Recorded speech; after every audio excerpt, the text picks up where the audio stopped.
So eto mga idol, WBC Featherweight World Champion na si Bruce Carrington ay wagis sa laban kontra kay Rene Palacios. So ito na rin ang unang talo ni Rene Palacios sa kanyang malinis na boxing profile sa 19 wins at 10 KOs. Na samantalang si Bruce Carrington naman ay nananatiling undefeated sa kanyang boxing career. So kilala ito sa pagiging matigas sa kanyang division sa featherweight. Kung kaya't ang maikasa ito sa isang matigas ring kalaban ay siya namang hinahangad ng karamihan. So patungkol naman sa latest update ng WBC or World Boxing Council sa ranking sa featherweight sa 126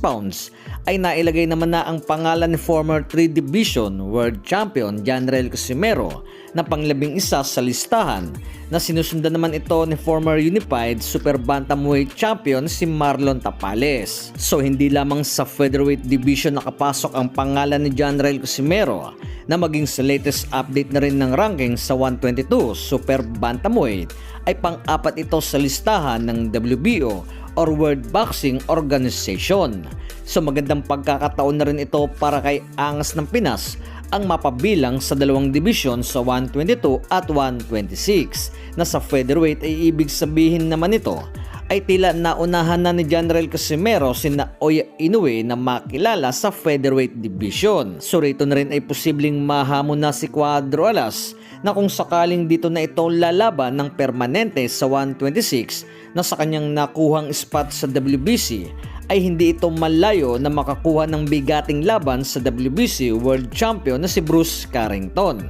na kung lalaban na ito sa featherweight at mapanatili ang panalo ay posible na itong mahamon sa kampyonato. So patungkol naman mga idol sa muling pagbabalik ng 2-time world title challenger na si Jonas Batman Sultan, kung saan nga'y pinasadahan ito ng Zamboanga Valientes, na ayon na rin sa kanilang official FB post ay balik aksyon sa itaas ng boxing ring si Jonas Sultan na makakaharap ang isang Thai boxer, na sa kabila naman nito ay makakasama ni Jonas Sultan sa isang boxing event ang PBF Youth Lightweight Champion na si Rodelin Perez, na makakalaban din nito ang isang Thai boxer, na ayon naman sa team owner na si Juni Navarro ay isa ito sa malaking boxing event ng Zamboanga City, na sa ngayon naman ay TBA pa ito mga idol, kung saan ngayon to be announced ang official na fight card at date ng bakbakan. So matagal na rin mga idol nang mawala ito si Jonas Sultan sa kanyang pakikipaglaban sa itaas ng boxing ring, kung kahit ang pagbabalik nito ang inaantay na rin.